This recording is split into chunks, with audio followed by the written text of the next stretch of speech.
අයිබෝන් කියලා මම ඔයාලව පිළිගන්නවා. මම මේ පුංචි අදහස් කීපයක් දක්වන්න කියලා හිතලයි මේ වීඩියෝ එක කරන්නේ.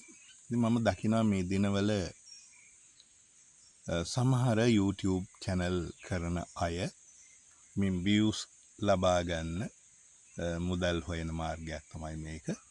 නමුත් මුදල් හොයන මාර්ගයක් වුණාට මේ වචන භාවිතය මෙහෙමයි ලෝකේ කළු සහ සුදු තියෙනවා, හොඳ සහ නරක තියෙනවා. නරකට කැමති අය සහ හොඳට කැමති අය මේ ලෝකේ ඉන්නවා.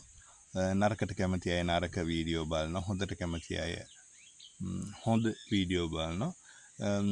නරකට හොඳයි කියන අයත් ඉන්නවා, හොඳට නරකයි කියන අයත් ඉන්නවා. ඉතින් විවිධ අය ඉන්නවා. නමුත් මේ වීඩියෝ කරද්දී මේ views, like, comments බලාපොරොත්තුව පමණක් කරගන්න එපා.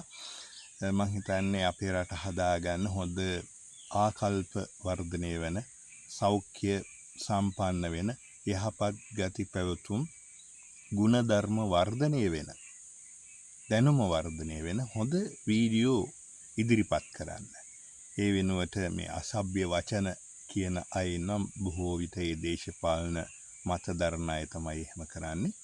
ඒ අසභ්‍ය වචන භාවිතා කරලා මේවා කරලා මම හිතන්නේ ඒක ඉතින් ඒවා දකින්නෙත් ඒවා බලන්නෙත් එහෙම පිරිසක්මයි.